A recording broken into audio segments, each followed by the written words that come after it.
1400 سال پہلے قرآن کی یہ آیت نازل ہوئی، یا ایہا الذین آمنوا کتب علیکم الصیام کما کتب علی الذین من قبلکم لعلکم تتقون۔ اے ایمان والو، تم پر روزے فرض کیے گئے جیسا کہ تم سے پہلی امتوں پر فرض کیے گئے تھے، تاکہ تمہارے اندر تقوی پیدا ہو جائے۔ یہ آیت نازل ہوئی اور صحابہ کرام نے رمضان کے روزے رکھنا شروع کیے۔ اس کے بعد جہاں جہاں مسلمان دنیا میں جاتے گئے، نمازوں کے ساتھ ساتھ رمضان کے روزے بھی اپنے ساتھ لیتے گئے، اور آج پوری دنیا میں جب رمضان شروع ہوتا ہے تو کروڑوں لوگ روزہ رکھتے ہیں۔ اس روزے میں جسمانی حکمتیں بھی اللہ نے رکھیں اور روحانی حکمتیں بھی اللہ تعالیٰ نے رکھیں۔ جسمانی حکمتیں، یہ جسم کی زکوٰۃ ہے، آپ کو اللہ تعالیٰ روزوں کی برکت سے صحت عطا کرتے ہیں، بہت ساری بیماریوں سے نجات مل جاتی ہے۔ اور روحانی برکتیں کیا ہیں؟ انسان کے لیے دنیا میں سب سے مرغوب چیز خوراک ہے۔ خواہشات کی 2 قسمیں ہوتی ہیں۔ ایک خواہشات وہ ہوتی ہیں جن کا آپ کی باڈی سے تعلق ہے، جو باڈی کی نیڈ ہیں۔ ایک خواہشات وہ ہوتی ہیں جو اوپر کی خواہشات ہیں، لگژری لائف، گاڑی بنگلہ، اچھی ڈریسنگ، دیکھنے میں اچھا نظر آؤں، عزت ہو سوسائٹی میں، دولت ہو میرے پاس۔ یہ جو پہلی قسم کی خواہشات ہیں نا، جو آپ کی باڈی کی نیڈ ہے، یہ بہت ڈینجرس ہوتی ہیں۔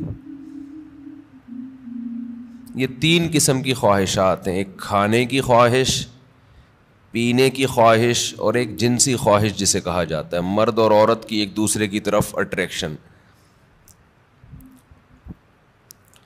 یہ تینوں قسم کی خواہشات ہماری باڈی کی ریکوائرمنٹ ہے، یہ جسم کی چاہت ہوتی ہے۔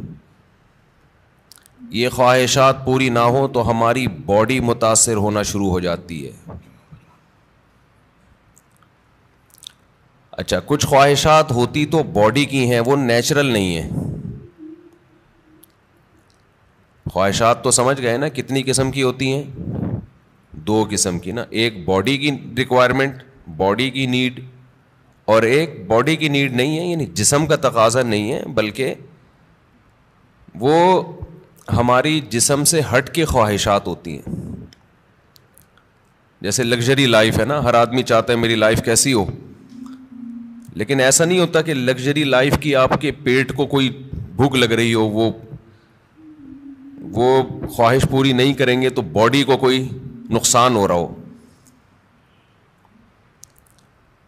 جو باڈی کی نیڈ ہے نا، جیسے کھانا پینا، یہ تو اگر نہیں کریں گے تو باڈی مسلسل تڑپتی رہے گی، مسلسل احتجاج کرتی رہے گی، اور ان خواہشات کو پورا کرنا بھی ضروری ہے۔ نہیں کریں گے تو بالآخر باڈی آہستہ آہستہ ڈیمیج ہونے کی طرف جائے گی اور مر جائیں گے ایک دن۔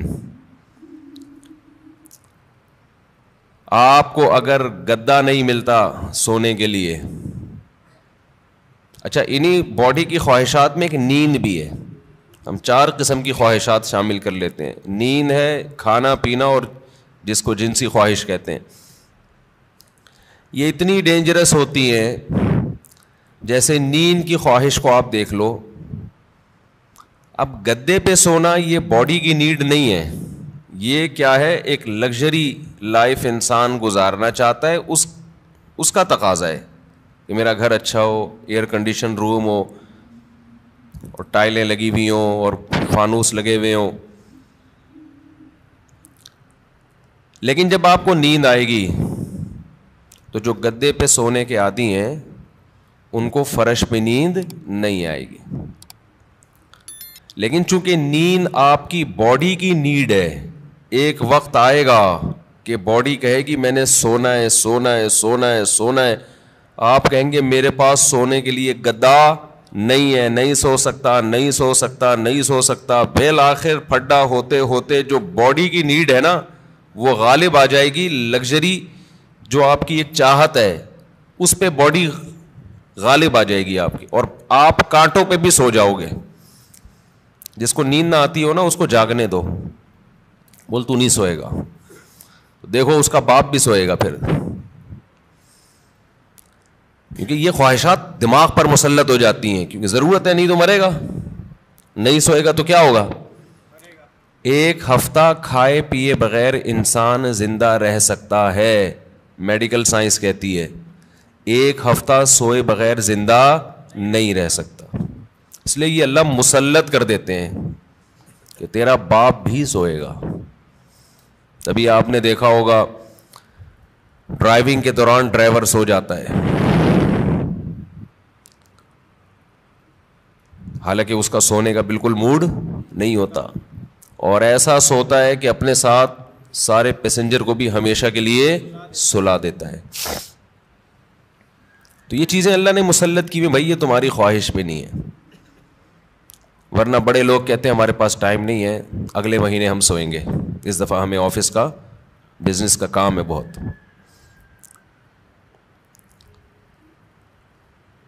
تو یہ جو جسمانی خواہشات ہیں نا, جسمانی خواہشات, ان سے ہاتھ کھینچنا آسان کام نہیں ہے, کیونکہ باڈی کو ضرورت ہے. تو باڈی ہماری مسلسل ڈسٹرب ہوتی رہتی ہے. اب آپ کو جب بھوک لگ رہی ہے تو باڈی کیا کہے گی, روٹی دو, کھانا دو, کہے گی نا, خوراک چاہیے. تو کیا یہ 2-3 دفعہ کہنے کے بعد چپ ہو جائے گی کہ بھائی یہ تو کھلا نہیں رہا تو چلو اب کوئی اور کام کرو؟ نہیں ہوگی. یہ کیا کہے گی, روٹی کھانا, روٹی کھانا, چاول سموسے. کسی کو بھی دیکھے گا نا کھاتا ہوا, مسلسل یہ ٹینشن ہے, اور کسی بھی کام میں اس کا دل نہیں لگے گا جب تک کہ چند نوالے نہ کھا لے. پیاس بھی ایسی چیز ہے, جب آپ کو پانی کی خواہش ہوتی ہے تو باڈی مسلسل پانی مانگتی رہتی, آپ کا دل ہی نہیں لگے گا کسی کام میں, دل جمعی سے کام نہیں کر پاؤ گے آپ, مسلسل پانی پانی, باڈی کو ضرورت ہے. اور یاد رکھو جب ضرورت ہو باڈی خود بتاتی ہے, اس کے لیے ڈاکٹروں سے مشورہ نہیں لیا کرو کہ پہلے کتنے گلاس پانی پیا کروں. یہ چیزیں اللہ نے انسان کی باڈی میں انسٹال کر دی ہیں, اس میں میڈیکل سائنس کو زیادہ فری مت کرایا کرو. کھا بھی لیں پی بھی رہے ہیں, ڈاکٹر صاحب سے پوچھے کتنے گلاس پیوں, جتنے کی چاہت ہے وہ باڈی خود بتا دے گی. ہاں اگر باڈی صحت مند ہے اور کوئی الٹے سیدھے کام نہیں کر رہے. بعض دفعہ آپ کوئی الٹا کام کر رہے ہوتے ہو جس سے پھر باڈی دھوکہ دیتی ہے, جیسے جو لوگ چائے زیادہ پی رہے ہیں, کافی, تو کیفین کیا کرتی ہے کہ پیاس کا احساس ختم کر دیتی ہے, پیاس بجھا دیتی ہے, اور باڈی سے پانی پیشاب بنا کے نکال دیتی ہے. ایک طرف پانی کی کمی ہو رہی ہے, دوسری طرف اس کمی کی کو پورا کرنے کے لیے باڈی کو جو احتجاج کرنا چاہیے باڈی وہ احتجاج نہیں کر رہی, تو پھر پانی کا پھر مشورہ ڈاکٹر صاحب سے لینا پڑے گا. کیونکہ پھر باڈی, آپ کا جو جسم ہے نا وہ اس کی کھوپڑی گھوم جاتی ہے اس کو پتہ ہی نہیں چلتا کہ کب پانی کی ضرورت ہے کب پانی کی ضرورت نہیں ہے. تو نیچرل لائف جس کی ہوگی اس کی باڈی بتاتی رہے گی کتنا پانی چاہیے. جیسے کولڈ ڈرنک پینے سے پیاس بجھ جاتی ہے نا, تو پیاس تو وقتی بجھتی ہے لیکن پانی کی جتنی کمی پوری ہونی چاہیے وہ ہوتی نہیں ہے. تو یہ میں جو اصول بتاتا ہوں یہ ان لوگوں کے جو تمیز سے زندگی گزار رہے ہیں. ایسا نہیں سارا دن چائے کے کپ پھونکتے رہتے ہیں, کافی سارا دن پیتے رہتے ہیں. تو کیونکہ کافی اور چائے یہ نیچرل نہیں ہے, ہماری قدرتی غذا کا حصہ بول لو بھائی نہیں ہے. یہ تو بات کی ایجاد ہے کہ وہی کیفین باڈی میں جاتی ہے تو بلڈ کا سرکولیشن بڑھا دیتی ہے, تھوڑا ایکٹیو ہو جاتے ہو آپ. تو یہ مصنوعی ایکٹیونیس ہے, یہ کوئی سچی مچی میں جسم میں طاقت نہیں آتی ہے, سمجھتے نہیں. جیسے ایک ہوتی ہے کیفین, ایک ہوتی ہے نکوٹین. نکوٹین سگریٹ میں نا اور گٹکے میں, تمباکو میں, وہ ذرا اوپر کی چیز ہے, کیفین تھوڑی نیچے کی چیز ہے. تو فلسفہ دونوں کا سیم ہی ہے. وہ ذرا زیادہ ڈینجرس ہے نکوٹین ہے, تمباکو اور سگریٹ, وہ بھی وہی کام کرتی ہے. چائے ذرا کمزور چیز ہے, اس لیے اس کا وہ نقصان نہیں ہے, اس کا سگریٹ کا نقصان زیادہ ہے. پھر اس میں دھوئیں شوئیں بھی ملا لیں تو اور پھر اور باڈی آپ کی سارے وٹامنس دھوئیں سے کیا ہو جاتے ہیں, پورے ہو جاتے ہیں. تو ابھی ایک بہت باریک لڑکا آیا, سگریٹ پیتا تھا نا, اتنا باریک, اس کی شادی ہونے والی ہے. میں نے کہا دھواں نکلے گا, یہ رسک نہیں لینا آپ. ایک تو آپ اپنی صحت دیکھو, اور سگریٹ کے کس طرح سے پھونک رہے ہو, تو جو اندر جا رہا ہے, جو ان پٹ ہوتا ہے آؤٹ پٹ وہی ہوتا ہے نا.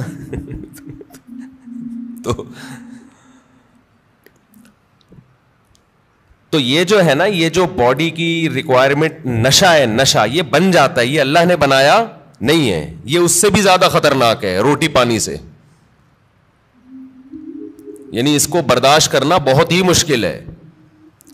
اللہ میاں نے تو آپ کو وہ چیزوں کی چاہتیں رکھی تھیں جس کی آپ کی باڈی کو ضرورت ہے. روٹی کی ضرورت رکھی, پانی کی چاہت رکھی اللہ تعالیٰ نے, اور جو اللہ نے خواہشات رکھی ہیں جو نیچرل ہیں.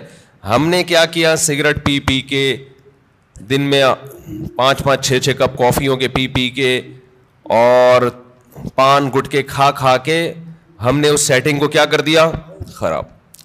اب آپ گٹکے اور پان والوں کو دیکھ لو, سگریٹ والوں کو دیکھ لو, افطاری میں لوگ کھجوروں کی طرف لپکتے ہیں, وہ کہاں لپکتے ہیں, سگریٹ کی طرف. وہ تو کھجور ایک سنت پوری کرنے کے لیے کھا لیتے ہیں, اس کے بعد پھر سٹے لگا رہے ہوتے ہیں بیٹھ. کتنی بڑی نحوست ہے یار, ہے یا نہیں ہے؟ کیسا اپنے ہاتھوں سے اپنے آپ کو برباد کر رہے ہو. اللہ کا کتنا بڑا فضل ہے, ہمارے ماں باپ نے ہمیں سگریٹ پان گٹکے سے ہمیشہ بچایا. ہمارے ماں باپ کا بہت بڑا احسان ہے. اللہ ان کی قبروں کو نور سے بھر دے, ان کی پر اللہ بہت رحمت نازل کرے. بڑا کردار ہوتا ہے والدین کا اس میں. بالکل بچوں کو قریب نہ جانے دو. ہم تو ایک دفعہ, مجھے یاد ہے میں نے ایک دفعہ سگریٹ پی تھی چھپ کے, وہ بھی ایسے کہ ہمارے ایک رشتے کے تایا لگتے تھے, وہ پیتے تھے, رشتے کے تایا, دور کے تایا. انہوں نے پھینکی تو ہمیں شوق تھا تھوڑی تحقیقات کا کہ یار یہ کیا ہے, اس میں اتنا شوق سے یہ صبح شام سٹے لگاتے ہیں. تو انہوں نے پھینکی تو میں نے اٹھا لی, تو اٹھا کے میں نے کہا ذرا چک کے دیکھو نا, تو ایک کش لگایا ہے, وہ اتنی کھانسی ہوئی ہے کہ اللہ کا بڑا فضل. اور شکر ہے دیکھا نہیں کسی نے, ورنہ طبیعت سے کٹتے. طبیعت سے کیا ہوتا, کوئی گھر میں دیکھ لیتا تو کٹ جاتے طبیعت سے. تو جو بات ہے میں اس کی طرف آتا ہوں. تو جو سگریٹ ہے اور یہ سب چیزیں تو انسان خود عادی بنا لیتا ہے نا. تو یہ میرا آج کا ٹاپک نہیں ہے, یہ تو اپنے ہاتھوں اپنے آپ کو آپ جہنم کی آگ میں ڈال رہے ہو, ایک عذاب میں ڈال دیا آپ نے اپنے آپ کو. اچھا ایک بات خوب سمجھ لو, بات چل نکلی ہے. یہ جو سگریٹ والے, گٹکے والے, اور بہت زیادہ جو کافی پیتے ہیں, چائے پیتے ہیں, بہت زیادہ کیفین کی لت پڑ گئی ہے ان کو, یہ لوگ اکثر ایک بات یہ کہتے ہیں کہ اس سے ذہن فریش ہو جاتا ہے. یہ خوب سمجھ لو, کوئی بھی نشے کی چیز, نشے سے میری مراد یہ نہیں ہے جو شراب کا نشہ ہوتا ہے, نشے سے مراد جس کی بھی لت پڑ جائے. تو جو کیفین ہے, کافی, یہ جو نیکوٹین ہے, ان میں یہ ذہن میں رکھو کہ جتنی کوانٹٹی آپ لے رہے ہو نا فریش ہونے کے لیے, تھوڑے دن میں اس کے عادی ہو جاتے ہو, سمجھتے ہو. پھر آپ کو اس کی مقدار بڑھانی پڑتی ہے, جبکہ روٹی اور پانی میں ایسا نہیں ہے. جتنی روٹی سے پیٹ بھر رہا ہے نا, اگر خام خام میں زبردستی زیادہ ٹھوس ٹھوس کی عادت نہیں بناؤ گے تو مزید کی عادت نہیں پڑتی, بلکہ کم کی عادت پہ لاؤ گے تو کم, زیادہ پہ لاؤ گے تو زیادہ. جبکہ یہ جتنی چیزیں جو نیچرل نہیں ہے, جو ہماری باڈی کی نیڈ نہیں ہے, ان کو جب آپ لوگے تو جتنے کپ میں آج فریش ہو رہے ہو نا, کل اس سے تعداد بڑھانی پڑے گی. شرابی کو دیکھ لو نا, شروع میں ایک گھونٹ میں بہک جاتا ہے اور بڑا مزہ آتا ہے اس کو, اس کے بعد پورے کریٹ کے کریٹ پی جاتا ہے, لیکن اس کو وہ نشہ نہیں آتا جو پہلے دن ایک گھونٹ میں آیا تھا اس کو. تو یہ خود ایک عذاب ہے کیا آپ سمجھ رہے ہو فریش ہو رہا ہوں؟ بھائی آپ فریش نہیں ہو رہے اس سے, آپ کا دماغ تازہ نہیں ہو رہا, دماغ کو اس کی عادت پڑ رہی ہے, اب اس کو مزید چاہیے, تو بالآخر ایک نہ ایک وقت جا کے بریک لگانی پڑتی ہے آپ کو. تو پہلے ہی نہیں لگا لو, اچھا ہے, کیا خیال ہے, شروع میں ہی چھوڑ دو ان چیزوں کو یار. تو یہ جو ہماری باڈی کی نیڈ ہے نا, کھانا پینا اور یہ جو خواہشات ہیں, جو یہ ان کا برداشت کرنا یہ بہت مشکل ہے. اور رمضان میں اللہ انہی 3 چیزوں پہ پابندی لگا دیتے ہیں. ویسے تو 4 چیزیں ہیں نا جو بہت زیادہ انسان کو, جس کی خواہش سونا اور جنسی خواہشات اور کھانا اور پینا, تو ان میں سے 3 اللہ تعالیٰ روزے کی حالت میں کیا کر دیتے ہیں, پابندی لگا دیتے. کھانا پینا اور جنسی خواہش آپ پوری نہیں کر سکتے. سونے پر اللہ پابندی نہیں لگاتے, یہ اللہ کی رحمت ہے. اللہ چاہتے تو رمضان میں سونے پر بھی پابندی لگا دیتے, لیکن ما جعل علیکم فی الدین من حرج, قرآن کہتا ہے ہم نے دین میں تنگی نہیں رکھی. ایسا دین بنایا جو ہر دور میں ہر انسان کے لیے سوٹیبل ہو, اس کے لیے اس پر عمل کرنا ممکن. نیند کا سیٹ اپ اس میں زیادہ پریشانی ہو جاتی اور عین ممکن ہے صحت کو نقصان ہونا بھی شروع ہو جاتا. تو رمضان کا مقصد لوگوں کی صحتوں کو نقصان پہنچانا نہیں ہے, لوگوں میں خواہشات پہ کنٹرول کرنے کا جذبہ پیدا کرنا ہے. اور ویسے بھی حکمت کی بات کیا ہے کہ اللہ اگر نیند پہ پابندی لگا دیتے نا, نیند پہ, تو کیا ہوتا, لوگ مغرب کے بعد سوتے وہ فجر میں اٹھتے, کیا خیال ہے, تو نیند ڈبل کر رہے ہوتے, اس کا کوئی فائدہ نہیں تھا. یعنی نیند ایسی چیز ہے نا جب آپ پہ مسلط ہوتی ہے تو آپ کے لیے اس کو روکنا ممکن نہیں رہتا. اب دن کے ٹائم میں نیند آتی, آپ لازماً آنکھ لگ رہی ہوتی ہے آپ کی, کہیں بھی بیٹھے ہوتے آنکھ لگ جاتی ہے آپ کی. یا پھر لوگ کیا کرتے, اتنی لمبی لمبی راتوں کو نیند لے لیتے, تو جو مقصد ہے وہ حاصل نہیں ہوتا. کھانے میں بھی ایسا ہی کرتے ہیں لوگ. بھائی انہوں نے کہا کہ بھائی صبح صادق سے لے کے مغرب تک کھانے پر پابندی ہے, تو مغرب سے کھانا شروع کرو, سحری تک نان اسٹاپ, اور کھاتے ہیں. الحمدللہ پاکستانی قوم غربت مہنگائی میں بھی دبا کے پھوڑنا پھاڑنا لگا ہوا ہے. لیکن آپ جتنی بھی اسپیڈ سے جتنا بھی کھا لیں, اس کے بعد بھی بہرحال چند گھنٹوں کے بعد آپ کا معدہ خالی ہوتا ہے. تو یہ صبح صادق سے لے کے غروب آفتاب تک اتنا ٹائم ہوتا ہے کہ نان اسٹاپ آپ ساری رات بھی پھوڑتے پھاڑتے رہیں, پھر بھی 5-6 گھنٹے بعد, سحری کے 6, 7, 8, 10 گھنٹے بعد معدہ کیا ہو جائے گا, خالی, اور وہ ٹینشن ہوگی. نہیں یاری بات سمجھ میں میرا خیال ہے. تو اللہ میاں نے ہم سے نا یہ قربانی دلوائی ہے رمضان میں کہ تھوڑا منہ کو کیا کرو, کنٹرول. سب سے بڑا مسئلہ ہم نے علماء سے سنا ہے کہ جس آدمی کا اپنے منہ پہ کنٹرول نہیں ہے, باقی کسی خواہش پہ وہ کنٹرول نہیں کر سکتا. اور یہ بالکل درست بات ہے. دیکھو دنیا میں 2 قسم کے فلسفے ہیں, اس پر تو غیر مسلم اور مسلم سب کا اتفاق ہے کہ انسانیت کو کامیابی کی طرف لے جانا چاہیے, ہے یا نہیں؟ بھائی امریکہ بھی یہی بات کرتا ہے, انسان کو کس طرف لے کے جاؤ, کامیابی. جاپان والے بھی کہتے ہیں بھائی ایک سکسیسفل نیشن بننا چاہیے ہمیں, کامیاب بننا چاہیے ہمیں, اور اسلام بھی یہی کہتا ہے. لیکن غیر مسلموں کے ہاں کامیابی نام ہے خواہشات کے پورا ہونے کا. آپ کی تمام خواہشات پوری ہو رہی ہیں تو آپ ایک کامیاب انسان ہیں. سمجھتے ہو کہ نہیں سمجھتے ہو؟ اگر آپ کی ہر خواہش پوری ہو رہی ہے تو آپ کیا ہیں, کامیاب. لیکن اسلام کیا کرتا ہے, آپ کی جگہ جگہ خواہشات پہ پابندیاں لگا رہا ہوتا ہے. جگہ جگہ آپ کی خواہشات پہ کیا لگاتا ہے, پابندیاں. یہ نہیں کرنا, یہ نہیں کرنا, یہ لیگل ہے, یہ انلیگل ہے, بہت ساری اور بڑی خطرناک قسم کی پابندیاں بھی لگا دیتا ہے اسلام, جس کا غیر مسلم تصور ہی نہیں کر سکتے کہ ان سے بچے ہم. آپ اپنی مرضی سے سو سکتے ہو اسلام میں, عشاء سے پہلے سو سکتے ہو, بولو نا, یوں کر دیا کرو تھوڑا پتہ تو چلے. نہیں سو سکتے. فجر سے پہلے اٹھنا ضروری ہے یا نہیں ہے؟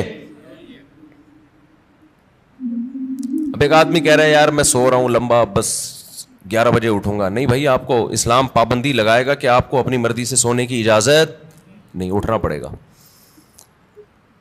سردی ہے, وضو کا دل نہیں کر رہا, یخ ٹھنڈا پانی ہے, اسلام کیا کہے گا, غیر مسلم کیا کہے گا, بھائی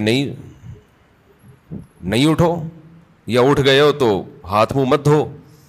لیکن اسلام آپ پہ پابندی لگائے گا, آپ کو ہاتھ منہ دھونے پڑیں گے چاہے ٹھنڈ لگے یا نہ لگے. بلکہ سردیوں میں وضو کرنے میں حدیث میں آتا ہے بہت زیادہ ثواب ہے, ایسے گناہ جھڑتے ہیں جیسے درختوں کے پتے جھڑتے ہیں سردیوں میں. پھر اسلام آپ پہ پابندی لگاتا ہے حلال حرام کی پابندیاں. نظر بھی اٹھا کے دیکھنے نہیں دیتا کسی انٹی کو. کتنی سخت پابندی ہے یہ نہیں ہے.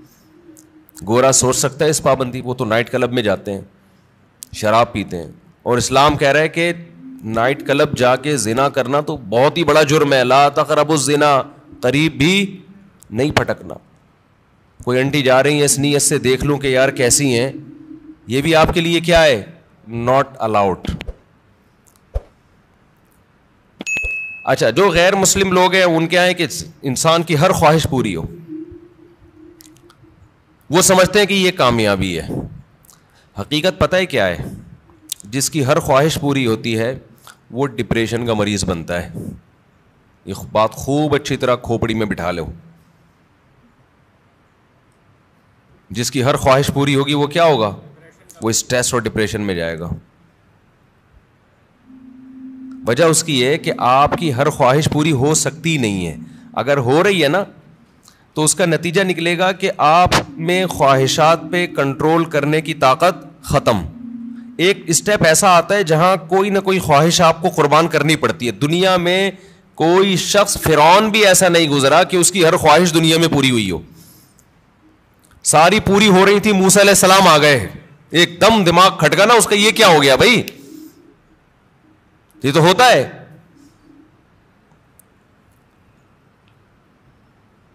جتنی بھی آپ کے اندر خواہشات ہیں نا, پوری کرتے رہیں, کہیں نہ کہیں آ کے قدرت کی طرف سے بیریئر کھڑے ہو جاتے ہیں آپ کی راہ میں, اور آپ خواہشات پوری کرتے کرتے یوز ٹو ہو چکے ہوتے ہو. آپ کو خواہشات پہ کنٹرول کرنے کی عادت نہیں رہتی. پھر آپ جاتے ہو اسٹریس میں, ڈپریشن میں, اور چیخو پکار, مار دھاڑ. جیسے جو بچے زیادہ لاڈ پیار میں پلتے ہیں وہ بچے شور شرابہ زیادہ مچاتے ہیں. جن بچوں پہ ماں باپ کا کنٹرول ہوتا ہے کہ کچھ خواہشات پوری کر دی, کچھ پوری نہیں کی, وہ بچے بھی کنٹرولڈ ہوتے ہیں. یقین نہ آئے تو جا کے مشاہدہ کر لو. میں نے بہت سے بچے ضدی دیکھے ہیں, چیزیں اٹھا کے پھینک رہے, کوئی بات نہیں مانتے. وجہ اس کی ہے کہ ماں باپ ان کی ہر بات مانتے ہیں. نہیں آ رہی سمجھ میں, پتہ نہیں آپ لوگ لاڈلے بچے ہیں اپنے ماں باپ کے یا لاڈلے نہیں ہیں, تو یہ تو اللہ ہی جانتا ہے. لیکن ہم نے ایسے بچے مارکیٹ میں دیکھے, ہر خواہش پوری ہو رہی ہے, بچہ چڑچڑا ہو گیا. اچھا, جس بچے کے ساتھ اس کا کوئی بہن بھائی نہ ہو وہ بھی چڑچڑے ہو جاتے ہیں. اس کی وجہ یہ کہ بہت زیادہ لاڈ پیار اس اکلوتے کو مل جاتا ہے. کیا ہوتا ہے, اکلوتے. دوسرا مارکیٹ میں قریب العمر ہوتے نہیں ہیں 2-4, تو ماں باپ کی ساری لاڈ کا اور پیار کا مرکز یہ اکلوتا, اس کی ہر خواہش پوری. آپ میں سے کوئی اکلوتا ہو تو پیش کی معذرت. نتیجہ کیا نکلتا ہے, اس کی طبیعت میں چڑچڑاپن پیدا ہونا شروع, مار دھاڑ. وہ سوسائٹی میں بسا اوقات ایک کامیاب انسان بن کے سروائیو نہیں کر پاتا. اچھا, ہمارے ایک ریلیٹیو کے یہاں نا ایک بچہ ہوا, پھر ان کے یہاں فوراً دوسرا ہو گیا اگلے سال. رپورٹ دیکھیں, رپورٹ. ہوا یہ ہے کہ جب فوراً دوسرا آ گیا 1-2 سال کے بعد مارکیٹ میں, تو جو پہلا والا تھا نا, اب اس کو تھوڑی سی جیلسی بچوں میں ہوتی ہے کہ دوسرے کو پیار کرو تو اس کو غصہ آ رہا ہے کہ اس کو کیوں پیار کر رہے ہو. بچے کرتے ہیں ایسے, آپ نے دیکھا ہوگا. تو لوگ کہہ رہے ہیں کہ یار یہ جو ان کے ریلیٹیو ہے نا, کہنے لگے کہ یہ غلط ہوا, پہلے والے کے ساتھ ظلم ہوا ہے. ابھی اس کی عمر تھی, اس کو محبتیں ملتی, توجہ کا مرکز بنتا. مارکیٹ میں دوسرا آ گیا, جو محبت پوری اس کو ملنی چاہیے تھی وہ ڈیوائڈ ہو کے آدھی کہاں جا رہی ہے, تو یہ پہلے والے کے ساتھ ظلم ہے. سمجھتے ہو بات کو؟ تو بھائی یہ پہلے والے کے ساتھ ظلم نہیں ہے, اس کی ٹریننگ کا حصہ ہے کہ تو دنیا میں اکیلا باپ نہیں ہے, تمہارے بہن بھائی بھی ہوں گے. ابھی سے اس کے اندر برداشت پیدا ہو رہی ہے, حقیقت ہے. اس کے دل میں ایک جذبات ہوتے ہیں حسد کے, بچوں میں ہوتا ہے, بہت زیادہ جیلسی ہوتی ہے بچوں میں. ایک کو کچھ دو نا تو دوسرے کو ضرورت نہیں بھی ہو, صرف اس کو تپانے کے لیے مانگتا ہے کہ مجھے کیوں نہیں دیا. تو یہ جو برداشت اس میں پیدا ہوگی نا, جب ماں باپ دوسرے کو پیار کر رہے ہیں اور اس کو غصہ آ رہا ہے, یہی غصہ قدرت چاہتی ہے کہ آئے تاکہ اس میں کنٹرول پیدا ہو. یہ نہیں ہوتا نا تو یہ بڑے ہو کر عذاب بنتا ہے. پھر بڑے ہو کر پھر کیا ہوتا ہے کہ یہ کیوں آ گیا دنیا میں, میرے باپ کی وراثت جو مجھے ملنی تھی اس کو کیوں مل رہی ہے, یہ اس میں شریک کیوں ہو رہا ہے. پھر یہ یہاں تک جاتا ہے معاملہ. شروع میں یہ مسئلہ کیا کر دو, ختم کر دو کہ بیٹا اس گھر میں اور بھی ہیں, اور ممکن ہے مفتی صاحب کے ابھی میں بیانات سننا شروع کیے تو اسپیڈ اور بھی بڑھ سکتی ہے ہماری, عین ممکن ہے. اگلے سال نیا ماڈل بھی آ سکتا ہے. تو اب یہ جلتے ہی رہو بیٹھ کے, یار اسی کو قبول کرو. اور پھر ایک اہم بات یہ کہ بچہ ماں باپ کی توجہ کے لیے بہن بھائی کو وقتی طور پہ برداشت نہیں کرتا, لیکن اللہ نے ایک ایسا بچے میں ایک سافٹ ویئر ڈالا ہوا ہے کہ وہ اپنے بہن بھائیوں سے محبت بھی ٹوٹ کے کرتا ہے. یہ تو آپ اس کو دے رہے ہو نا, ماں باپ اس نئے ماڈل کو جب پیار کرتے ہیں, محبت دیتے ہیں, تو پرانے ماڈل کو تکلیف ہوتی ہے. یہ ہے اس کی جیلسی.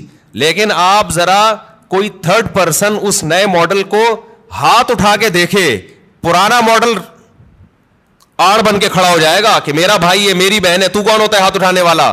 تو یہ جو محبت اور قربانی کا جذبہ ہے, یہ بھی نئے اور پرانے میں جب کم وقفہ ہوگا اور نیا ماڈل جلدی آئے گا, تو پرانے ماڈل میں اپنے بہن یا بھائی کے لیے لڑنے کا جذبہ یہ بھی جبھی پیدا ہوگا. نہیں آ رہی بات؟ اور یہ تھوڑا سا نئے اور پرانے کو بڑا ہونے دو, پھر ان کے آپس میں کھیل کود دیکھو, محبتیں دیکھو کیسی ہوں گی. تو یہ جو فضول قسم کے لبرل لوگوں کی فضول باتیں ہیں نا کہ ابھی تو پرانے والے کو ٹائم زیادہ چاہیے تھا, ایکچولی نیا والا آ گیا مارکیٹ میں, تو ایکچولی یہ ٹوپی ڈرامے یہ کسی اور کو گنتیاں سکھانا جا کے ساری نیچرل لائف کا بیڑا غرق کر دیا. بچے کو اپنے جیسا بچہ چاہیے بھائی کھیلنے کودنے کے لیے, اس کو ماں باپ سے زیادہ ضرورت بہن بھائیوں کی ہے. ماں باپ تو صرف کیئر کرتے ہیں کہ کیا کر رہا ہے, خراب تو نہیں ہو رہا, سٹے تو نہیں لگا رہا ہے, ایسا تو نہیں تایا نے سگریٹ پھینکی اٹھا کے پی رہا ہے. ماں باپ کا کام صرف یہ نگرانی کرنا ہے. باقی تو اس کو جو اس کی جو انٹرٹینمنٹ والی لائف ہے, جو اس کو انٹرٹین کرے گی, وہ تو بہن بھائی کریں گے. خوش رہے گا, کھیلے گا, کودے گا, انہیں کے سے سیکھے گا, مارے گا, روئے گا, پٹے گا بھی, پیٹے گا بھی. یہی تو لائف ہے اس کی. ہر خواہش پوری ہونے سے انسان بنتا نہیں ہے بلکہ بگڑتا ہے. بچوں کی سیلف رسپیکٹ, ہم بھی اس کے قائل نہیں ہے کہ بچوں کو مارا پیٹا جائے, ماں باپ بگاڑ دیتے ہیں مار پیٹ کے, لیکن یہ جو سیلف رسپیکٹ اور یہ ابھی اس کو بڑا ہونے دو میرے بھائی, ابھی چھوٹا ہے, ابھی اس کو تربیت کی ضرورت زیادہ ہے. اس کو بدتمیزی مت کرنے دو بڑوں کے ساتھ. اس کو بتاؤ تم چھوٹے ہو ابھی بیٹا, تم ہمارے باپ ہم ہی ہیں, محبت ملے گی آپ کو, لیکن ہمارے باپ بننے کی کوشش مت کرنا. جو گھر میں پکے گا تیرا باپ بھی وہی کھائے گا. وہ میرا بیان مشہور ہوا تھا نا, پاٹھا کھا لو پاٹھا. بچوں سے مائیں پوچھتی ہے نا, بیٹا پاٹھا کھا لو, نہیں پاٹھا نہیں کھاؤں گا. اچھا چلو ڈبل روٹی کھا لو, نہیں ڈبل روٹی نہیں کھاؤں گا. اچھا چلو اس پہ یہ جیم لگا دوں, نہیں جیم کیوں لگایا. یہ وہ پورا بڑا زبردست میم چلی تھی وہ. تو وہ اس کی اماں آخر میں اس کو جب سمجھایا جائے ایک تھپڑ لگا, یہ کھا لے گا, جو تو کھلائے گی وہی کھائے گا. تو کہتے نہیں بچوں کو موٹیویٹ کرو. اس میں نے کہا تھا موٹی تو اپنا تو ویٹ کر, پہلے تجھے خود اپنے منہ پہ کنٹرول نہیں ہے تو بچے کو کہاں سے تو کنٹرول سکھائے. ہماری والدہ تو ہمیں بتاتی تھی یہ کھا لو, اور چمٹا گرم گرم ہوتا تھا. بعض دفعہ مجھے بچپن سے شوق تھا مرغوب غذائیں کھانے کا. آلو کی بھجیا پکی ہوئی ہوتی تھی بعض دفعہ گھر میں, اور مولی کی پتہ نہیں پتے بعض دفعہ ہماری اماں کو بڑا شوق تھا. ہمیں نوالا حلق سے ہی نہیں اترتا تھا, ہمیں نہیں یاد پڑتا. ہماری اماں نے کہا چل تمہارے لیے میں یہ کر لیتی ہوں, یہ کھانا پڑے گا آپ کو. گھر میں کیا ہے, یہی پک.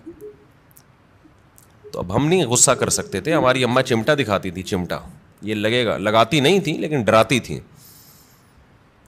اور جب ہم دیکھتے تھے کہ ہمارے والد صاحب بھی وہی کھا رہے ہیں, ہم سوچتے تھے ہمارا باپ بھی یہ کھا رہا ہے تو تیرے باپ کو بھی یہ کھانا پڑے گا. اور یہ ذہن میں رکھو, یہ جو خواتین پریشان ہوتی ہیں ایکچولی بچے کی غذائی ضرورت پوری نہیں ہو رہی, بچہ ایکچولی وہ جو آلو کی بھجیا پکی ہے وہ کھا نہیں رہا, تو ایکچولی اس سے منرلز کی کمی, بچے میں کوئی کمی نہیں ہوتی. اتنا زیادہ ضروری نہیں ہے کھانا پینا جتنا بنا لیا لوگوں نے. بڑھے گا وہ, اس کا باپ بھی بڑھے گا. یہ جو قد بڑھتا ہے نا, ڈاکٹروں سے ہم نے پوچھا ہے, کہتے ہیں بھائی یہ جس کا بڑھنا ہے نا اس کو کم کھلاؤ گے تو بھی جائے گا وہ اوپر, جس کا نہیں بڑھنا نا, جس کے باپ دادا ہی سارے چھوٹے چھوٹے سے ہوں تو جینز میں ہی اس کے قد نہیں ہے, تو اس کو آپ کتنے بھی پراٹھے کھلا دو, مرغیاں کھلا دو, دودھ پلا دو, وہ اس کا باپ نہیں بڑھا تو یہ کہاں سے بڑھے گا. سمجھتے ہو, اکثر بتاتا ہوں نا, ایک آدمی نے ایک چھوٹے سے قد کی خاتون سے شادی کر لی تو بچے بڑے ہی نہیں ہو رہے تھے, تو وہ خاتون کھلا رہی ہیں بچوں کو, بیٹا کھا لو بڑے ہو جاؤ گے. کہتا ہے یہ بڑے نہیں ہوں گے, یہ اور چھوٹے ہوں گے, ان کے ساتھ کے پودے لایا تھا وہ بڑے ہو گئے ہیں, یہ اتنے کے اتنے ہی ہیں. تو یہ نا بچوں کے کھانے پینے کو زیادہ سروں پہ مسلط مت کیا کرو, کچھ نہیں ہوتا. اچھا کھلاؤ بھلے تھوڑا کھائیں, آج تھوڑا کھائیں گے بھوکے رہیں گے, اگلے ٹائم پہ خود ہی چھین چھین کے کھائے گا پھر وہ. تو یہ بازاری چیزیں نہیں کھانے دو بس بچوں کو. جتنی بازاری چیزیں ہیں نا, میں نے تو تجربے کیے ہیں بچوں کے اوپر, اپنے ہی بچوں پہ, جب بازاری چیز کھلائی بیمار ہوئے اور بچا کے رکھا فٹ فاٹ. اچھا میرا ایک بیان تھا, اس کی میں وضاحت کر دوں. میرا ایک بیان تھا, اس میں نے یہ بتایا کہ میں نے اپنے 2 بچوں پہ 6 مہینے تجربہ کیا ہے. 6 مہینے تک میں نے ان کو بازار کی کوئی چیز نہیں کھانے دی. گھر میں دیسی گھی پہ روٹی لگا, چینی, دیسی گھی اور روٹی کھلاتا تھا, اور دودھ اور انڈا. 6 مہینے انہوں نے گزارے. میرا خیال ہے 3 یا 4 سال کی ایج تھی ان کی, ایک کی 4 سال ہوگی, ایک کی 3 سال ہوگی, ایک کی 4.5 سال ہوگی, اس طرح سے. پوری سردیاں آ کے گزری ہیں, ایک چھینک بھی نہیں آئی, ورنہ سردیاں آتے ہی بچے بیمار ہونا شروع ہو جاتے ہیں نا.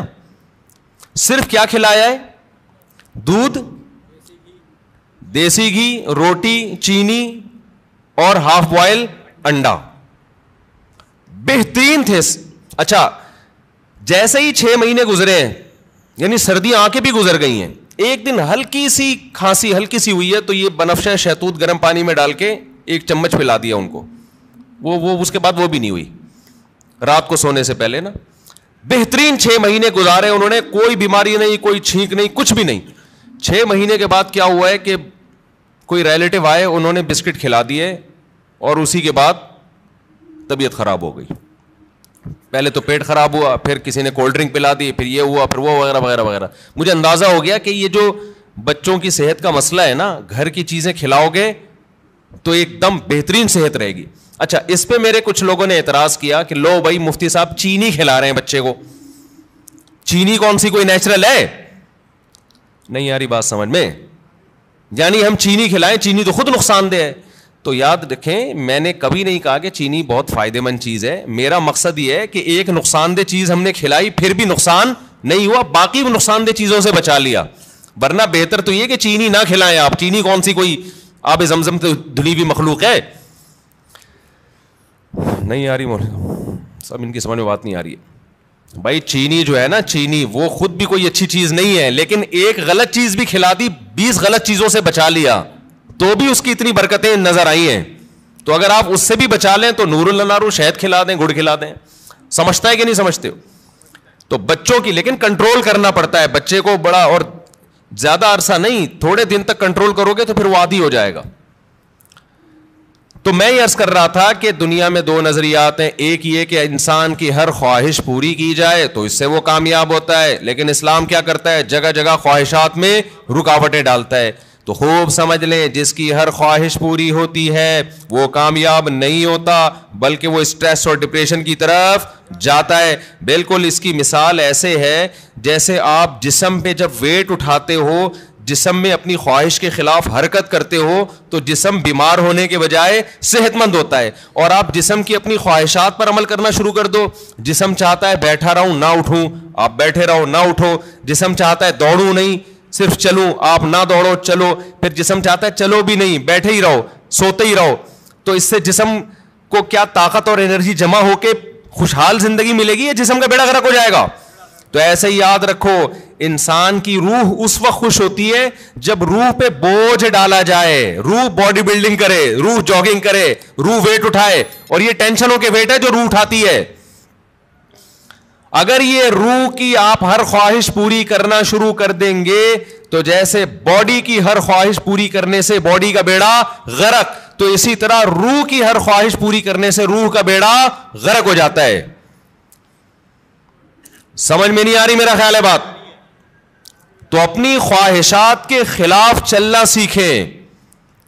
ہاں، ہر خواہش کی مخالفت نہیں. جیسے آپ نے باڈی، جب جو لوگ جم جاتے ہیں ویٹ اٹھانے کا دل کرتا ہے کیا؟ نہیں کرتا نا، بس جسم پہ بوجھ ڈال کے اٹھا رہتے، تبھی اوں کی آوازیں بھی آ رہی ہوتی ہیں. اگر مزہ آ رہا ہوتا تو ویٹ اٹھاتے واہ واہ واہ ہنسی آ رہی ہوتی. ایسا تھوڑی ہے. تو اسی طرح یاد رکھیں، ہاں ویٹ حد سے زیادہ اٹھائے گا تو باڈی خراب ہو جائے گی. اسی طرح روح پہ جب بوجھ حد سے زیادہ پڑ جاتا ہے تو پھر روح خراب ہونا شروع ہوتی ہے. لیکن یہ اللہ کی رحمت ہے کہ اس نے ہماری روح پہ حد سے زیادہ بوجھ ڈالا ہی نہیں ہے. اگر اللہ کہہ دیتا 24 گھنٹے کے روزے رکھو پورے رمضان اور سحری میں صرف 10 منٹ کھانے کی اجازت ہے، 23 گھنٹے 50 منٹ بھوکے رہنا ہے، 10 منٹ کیا کرنا ہے؟ کھانا کھانا ہے، تو شاید یہ ہماری طاقت سے زیادہ بوجھ ہم پہ ڈال دیا جاتا. مرتے پھر بھی نہیں، اتنی جلدی مرتا نہیں ہے آدمی بھوک سے، یاد رکھو. لیکن یہ ممکن ہے کہ ہم پہ ہوتا نہیں ہم سے. ما جعل علیکم فی الدین من حرج، اللہ کہتے ہیں اعتدال سے بوجھ ڈالا ہے. اللہ کہہ دیتا 50 نمازیں پڑھو تو پڑھنی پڑتی کہ نہیں پڑھنی پڑتی؟ کتنی ٹینشن والا کام ہو جاتا بھائی، کتنی ٹینشن والا کام. اللہ میاں نے 5 رکھی، اور وہ بھی دن کے 2 کناروں پر رکھ دی 2 نمازیں، اور صرف عصر اور مغرب ایسی ہیں جو جلدی جلدی آتی ہیں، ورنہ بڑا فاصلہ ہے ان 2 نمازوں کے درمیان.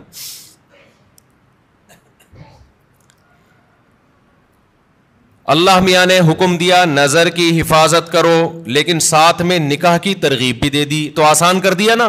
اگر یہ ہوتا کہ عیسائیوں میں پادریوں کی طرح پادریوں کو حکم تھا کہ شادی نہ کرو، جیسے کہ انہوں نے خود بنایا ہوا تھا، ان کے مذہب کا نہیں تھا، لیکن دوسری طرف زنا پر بھی پابندی، تو ڈپریشن میں جاتے کہ نہیں جاتے؟ اللہ میاں نے کہا بھائی نظر کی حفاظت کرو، اور یہ بھی ہمارے فائدے کے لیے. اگر اللہ حکم دیتے نظر کی حفاظت نہ کرو لیکن صرف زنا سے بچو، تو زنا سے بچنا بہت مشکل ہو جاتا. کیونکہ جو برائیوں میں پڑتے ہیں نظر کی حفاظت نہیں کرتے ان کے لیے زنا آسان ہو جاتا ہے، اور جو نظر کی حفاظت کرتے ہیں ان کے لیے زنا مشکل ہوتا ہے. تو یہ بھی ہمارے فائدے کے لیے حکم دیا کہ بھئی ایسا کام ہی مت کرو کہ اس کی طرف تمہاری برائی کی طرف توجہ جائے تمہاری. اللہ میاں نے حکم دے دیا ماں باپ کی اطاعت کرو، فرما برداری کرو، لیکن اس کی بھی ایک لمٹ رکھ دی، ایک حد رکھ دی. یعنی کوئی ایسا حکم نہیں ہے جو ایسا بوجھ ہم پہ ڈالا جا رہا ہو جو ہمارے بس میں ہو ہی نہیں. سود کو حرام قرار دے دیا لیکن مزاربت اور شرکت کو جائز قرار دے دیا. آپ کسی کو لون دے کے متعین نفع لیتے ہو کہ 1 لاکھ پہ 2,000 روپے 5,000 حرام ہے، لیکن ایسا نہیں کہ پابندی لگا دی. اللہ نے کہا یہی 1 لاکھ روپے دو، جو پروفٹ ہوگا اس میں شرکت کر لو. سمجھ میں آ رہی ہے بات؟ جو پروفٹ ہوگا اس میں کیا کر لو بھائی، تجھے جتنا پروفٹ ہوگا اس میں اتنے فیصد میرا. اب وہ گھننا بن کے پروفٹ بتانا پڑے گا اس کو. اور جو سرمایہ دار لوگ ہیں نا وہ پروفٹ بتانا نہیں چاہتے، وہ کہتے ہیں ہم آپ کے 1 کروڑ سے جتنا بھی اٹھائیں آپ کو اتنا ملے گا بس. اسلام کہتا ہے نہیں بھائی، پیسہ اس کا لگ رہا ہے تو اس کو بتاؤ تو صحیح کتنا کما رہا ہے تو. ابے 1% بھی دو گے نا آپ. دیکھو آپ نے زید کو 1 کروڑ روپے دیے، زید کو کہا تو 1 کروڑ سے جتنا بھی کمائے گا نا بے شک مجھے 1% دے دے، لیکن پرسنٹیج ہونی چاہیے 1%. اس کا فائدہ کیا ہوگا؟ وہ 1 کروڑ پہ آپ کو 1 لاکھ دے گا نا، آپ کو فوراً پتہ چل جائے گا وہ کمبخت 99 لاکھ کما رہا ہے. سمجھ میں آ رہی ہے بات؟ سود خور یہ وہ اپنا پروفٹ بتانا نہیں چاہتا. 1% بھی دے گا نا آپ کو یہ تو پتا چل جائے گا نا, جب 1% 1 لاکھ ہے تو اس کا مطلب باقی 99 کتنا ہے, وہ 99 لاکھ ہے. اس کا مطلب یہ گھنا میرے 1 کروڑ سے 99 لاکھ کما رہا ہے اور مجھے کتنا دے رہا ہے, 1 لاکھ. لیکن اگر سودی نظام ہوگا, آپ نے زید کو 1 کروڑ روپے دیے, آپ نے کہا مجھے ہر مہینے 1 لاکھ دے دینا, تو کتنا کما رہا ہے, مجھے اس سے غرض نہیں ہے, وہ 1 لاکھ روپے لا کے دے گا, آپ گلے ملیں گے, شکریہ ادا کریں گے, کتنا نیک آدمی مجھے 1 لاکھ روپے دے رہا ہے, اور وہ بھی روتے ہوئے دے گا, یار کاروبار کا تو بیڑا ہی غرق ہو گیا, لیکن میں تجھ سے وعدہ کیا 1 لاکھ لے لے. آپ کا دل چاہے گا اس غریب کو 2 کروڑ اور دے دوں میں, الو بناتا رہے گا, آپ کو بے وقوف بناتا رہے گا. لیکن اگر پرسنٹیج کے حساب سے ہوگا تو آپ نے جب زید کو 1 کروڑ دیے, آپ لوگ کو سمجھ میں ہی نہیں آ رہا, تو بزنس کہاں سے کرو گے جو تمہاری سمجھ میں اتنی باتیں نہیں آ رہی. مجھے لگ رہا ہے آپ کے چہروں سے کہ جو میں کہہ رہا ہوں اوپر سے گزر رہا ہے آپ کے. زید کو آپ نے 1 کروڑ روپے دیے, آپ نے کہا مجھے جتنا پروفٹ ہوگا اس میں 1% چاہیے, وہ 1 لاکھ روپے لے کر آیا, تو آپ سمجھ جاؤ گے یہ کم بخت کتنے کما رہا ہے, 99 لاکھ. اب اس کو رونے کی اجازت, وہ رونے کا بہانہ نہیں کرے گا, اور آپ کو اس سے مانگو گے بھی کہ جو جتنا پروفٹ ہوا ہے مجھے دکھاؤ, تاکہ پتا چلے کہ یہ واقعی 1% بنتا ہے کہ نہیں بنتا ہے. تو اللہ میاں نے سود پہ پابندی لگائی, مگر تجارت کو اللہ نے حلال قرار دیا. اگر اللہ سود پہ بھی پابندی لگا دیتا, مزاربت پہ بھی, شرکت پہ بھی, تو پھر ہم حرج میں پڑ جاتے, ہم تنگی میں پڑ جاتے, ہمارے لیے کاروبار کے راستے بند ہو جاتے. لیکن اللہ نے ہمارے لیے دین میں تنگی نہیں رکھی بلکہ آسانی رکھی ہے. سمجھتے ہو کہ نہیں سمجھتے ہو؟ تو اسی طرح اللہ میاں نے لیکن بوجھ ڈالا ہے ہمارے اوپر. یہ نہیں کیا کہ بالکل فری سٹائل کی زندگی گزارو گے, کوئی ٹینشن ہی نہیں ہوگی. یہ کامیابی نہیں ہے, ٹینشنیں اٹھانی پڑیں گی. بہت ساری ٹینشنیں لگا دی اللہ میاں, اور اس ٹینشن سے فائدہ کیا ہوتا ہے کہ ہماری روح وزن اٹھاتی ہے, جس سے روح ٹینشن سے بچتی ہے, روح صحت مند ہوتی ہے, اور روح ڈپریشن اور اسٹریس کی طرف جانے سے بچ جاتی ہے. تبھی آپ کو مسلمانوں میں خودکشی کا ریشو دوسری قوموں کی نسبت کم نظر آئے گا. مسلمانوں میں ڈپریشن کے مریض دوسری قوموں کی نسبت کم نظر آئیں گے, حالانکہ ڈپریشن والے کام مسلمانوں میں بہت زیادہ ہیں. مسلمان غیر مسلم ایک ڈپریشن پالنے کے لیے تیار نہیں, مسلمان 4 ڈپریشن کی بات کرتے ہیں. آئی بات سمجھ میں؟ ہم مسقط میں تھے تو ہمارے بہت سے علماء اپنی اپنی فیملیوں کے ساتھ آئے تھے, بیگمات کے ساتھ آئے تھے. تو ایک مولانا صاحب نئے نئے پہنچے, تو وہ میزبان نے ان سے پوچھا مجبوری ساتھ میں ہے یا بغیر مجبوری کے آئے ہیں؟ میں نے کہا یہ کیا کہہ رہے ہیں؟ پھر پتہ چلا بیگم کو پیار سے کیا کہتے ہیں, یہ مجبوری. تو بڑا زبردست لفظ تھا ان کا بھائی, کیونکہ جب مجبوری ساتھ میں ہوتی ہے تو پھر گھر سے زیادہ دیر باہر نہیں رہ سکتے, آپ بتانا پڑتا ہے. جو بغیر مجبوری کے آیا وہ تو جہاں مرضی جائے. جب مجبوری کے ساتھ آئے ہیں تو بیگم پوچھے گی, مجبوری پوچھے گی بھائی اتنی دیر سے کیوں آ رہے ہو, آپ کہاں گئے ہوئے تھے؟ مفتی صاحب کے ساتھ. اچھا, جو لوگ اپنی مجبوریوں کے ساتھ آئے تھے نا, ان سب کی مجبوریوں کو یہ بڑی فکر تھی کہ ہمارا میاں, ہمارے جو میاں ہیں مفتی طارق مسعود کے ساتھ تو نہیں بیٹھے ہوئے کہیں. سب کو یہ ایسا لو یہ 2-4 مجبوریاں اور پال لیں ہمارا شوہر, ان کو یہ سب کو ڈر تھا. تو مسلمان کے پاس ٹینشن کے مواقع بہت ہیں, پھر بھی ٹینشن نہیں لیتا. یہ غربت اور مہنگائی آپ تھوڑی دیر کے لیے انگریزوں کو دے دو تو خودکشی کے لیے میرے بھائی رجسٹریشن فارم کیا ہو جائیں گے, ختم ہو جائیں گے. ہمارے والے حکمران 1 ہفتے کے لیے ان کو ادھار دے دو, آپ سچی مچی کے تو نہیں لیں گے, صرف ادھار دے دو آپ ان کو کہ 1 ہفتے بعد واپس لے لیں گے.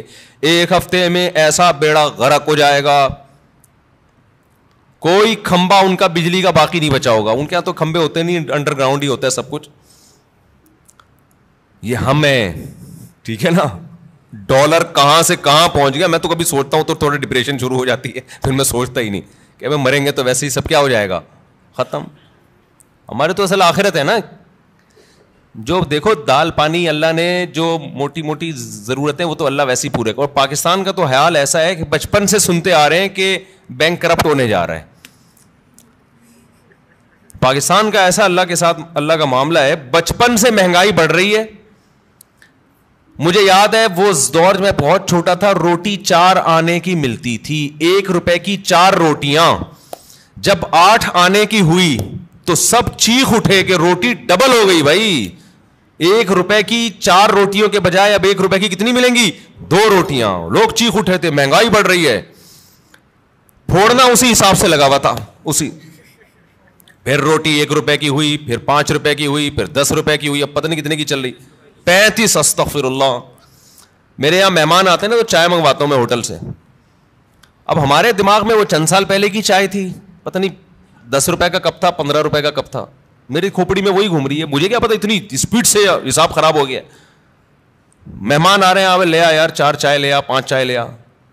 اچھا وہ گارڈ جو ہے نا, وہ جو خادم بل بنا کے دیتا ہے, مجھے لگتا تھا یار یہ کچھ زیادہ ہی, پتہ نہیں خود تو نہیں اس نے اپنے کئی مہمانوں کے الگ سے کھانچے کھولے ہوئے اس نے.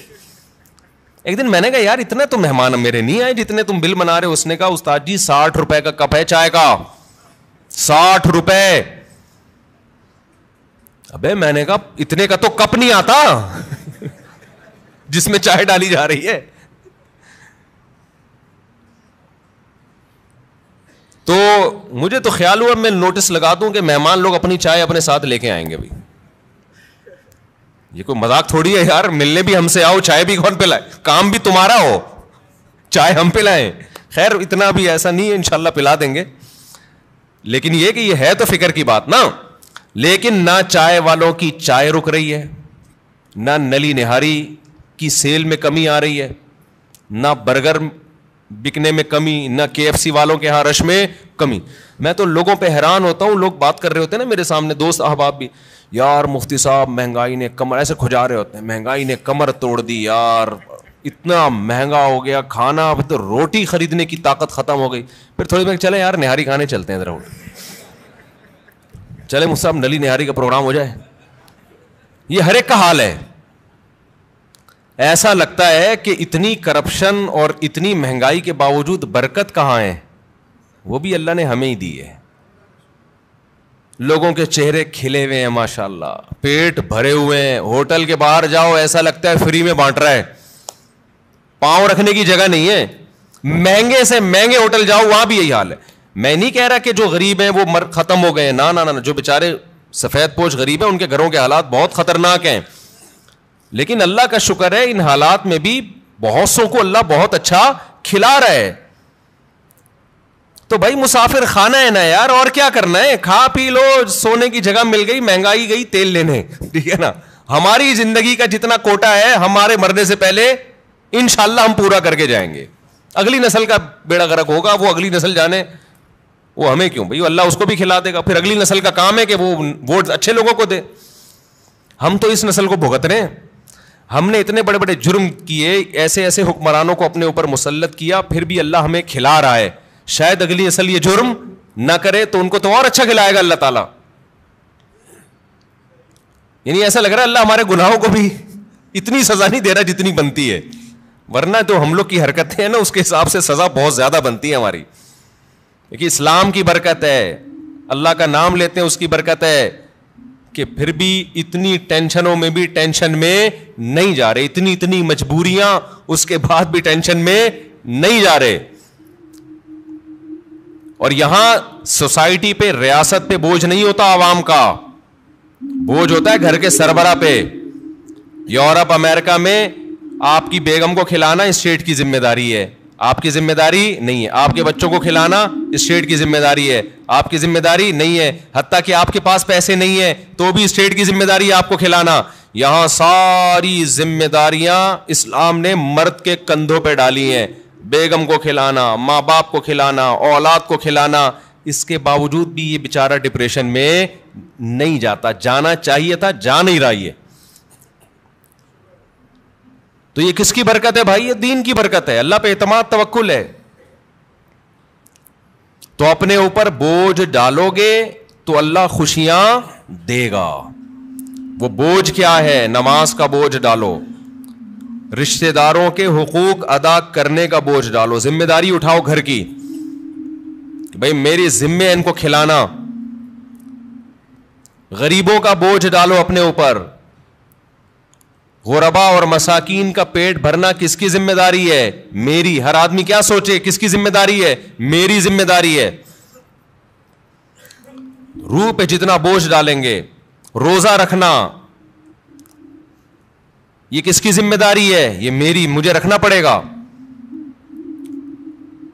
ہم بچپن میں دیکھتے تھے, تصور نہیں تھا روزہ چھوڑنے کا. اب لوگ کیا کر رہے ہیں؟ اللہ کی خاطر چند گھنٹے بھوک اور پیاس برداشت نہیں ہو رہی. تم یہ دیکھو حکم کس کا ہے. کتنے بڑے بادشاہ نے جو تمہیں پورے سال کھلاتا ہے. ہمارے لبرل لوگ نا اپنے آپ کو کافر پہ قیاس کرتے ہیں. یار انہوں نے مذہب سے بغاوت کر کے اتنی ترقی کر لی, تو ہمیں رمضان کے روزوں کی کیا ضرورت ہے؟ بھائی انہوں نے مذہب سے بغاوت کے ساتھ خدا سے بھی بغاوت کی ہے. یہ ذہن میں رکھو, خدا اپنے باغیوں کو معاف نہیں کرتا. یہ تو دارالامتحان ہے. لا یغررک تقلب الذین کفروا فی البلاد. قرآن کہتا ہے جو اللہ کے نافرمان ہیں ان کی زمین میں عیش و عشرت دیکھ کر تم کبھی بھی متاثر مت ہو, یہ تمہیں دھوکے میں نہ ڈال دے. متاع قلیل, یہ دنیا کے چند دنوں کے چند ٹکے ہیں, یہ کچھ بھی نہیں ہے. ثم مأواہم جہنم, اس کے بعد ان کا ٹھکانہ کیا ہے؟ جہنم کی آگ ہے. تو ابھی سے نیت کر لے, رمضان میں انشاءاللہ بھرپور طریقے سے روزے رکھیں گے, ایک روزہ بھی ضائع نہیں کریں گے.